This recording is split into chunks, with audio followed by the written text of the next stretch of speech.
Со закани и притисоци ги дававме акциите, оние кои ќе се спротивставеа остануваа без работа. Нови сведоштва на акционери во РИК Силекс Кратово. Извршија еден голем притисок за акции.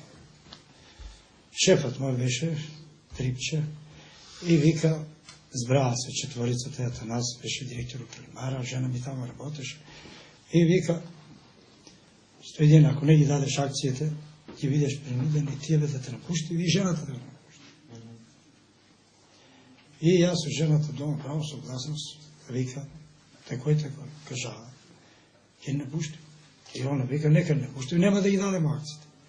Ги дадовме акциите, кој не ги даде, не е сигурна работата, дали ќе остане или не. Акциите ги дадов тогаш, по 2 евра ми ги платија. 2 марки, уствари. Ги дадовме акциите со некој као беше да ми ги земат децата на работа, да не ми бидат да ги земат на работа. Уствари, земаа ги децата, моите двете деца, и девојчето и син ми, за колку ќе беше таму, за 2 години, 3, и го истера од работа. Ако фирмите работат успешно, како што тврдат во Кратовски Силекс, зошто тогаш не ни се исплаќа дивидендата, прашуваат акционерите. Токму овие луѓе неодамна посочија и CD, снимен аудиозапис, каде наводно директор на една од силексовите фабрики му укажува на вработен да ги продаде акциите за да си го задржал работното место. Денеска се одзве и Социјалистичката партија на Љубисев Иванов Дзинго, коалиционен партнер во владата на Груевски. Фабрикувани тези кои што не се за прв пат фабрикувани, туку се фабрикува во повеќе наврати наназад. Значи за сето тоа би требало да се докаже тие сите измислици и лаги кои што се пласираат на јавноста. Освен акционерите, и жителите на Кратово и Кратовско се соочуваат со проблеми. Се жалат дека и во 21. век немаат квалитетна вода за пиење. 15 години е приклучена, не сме едну годину имале вода. Пуштим го кад се гласа, па кад се гласа. И така. Нема вода. И сега нема вода.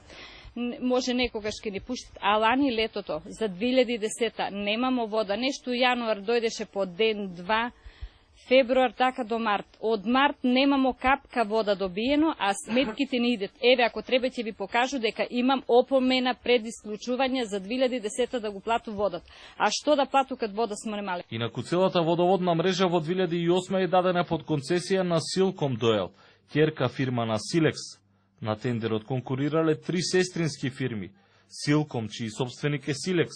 Втората фирма е Силпен, регистрирана на истата адреса со Силекс. И третата фирма е Добра вода, повторно компанија која се поврзува со лидерот на социјалистите.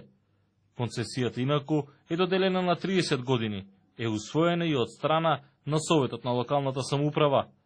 За начинот на кој Љубисев Иванов Дзинго го добил водоводот во Кратово, известени се сите институции, 2 години молчат и антикорупцијската комисија, Уставниот суд, Министерството за локална самоуправа, Собранието. Во меѓувреме, жителите чекаат чиста и квалитетна вода за пиење.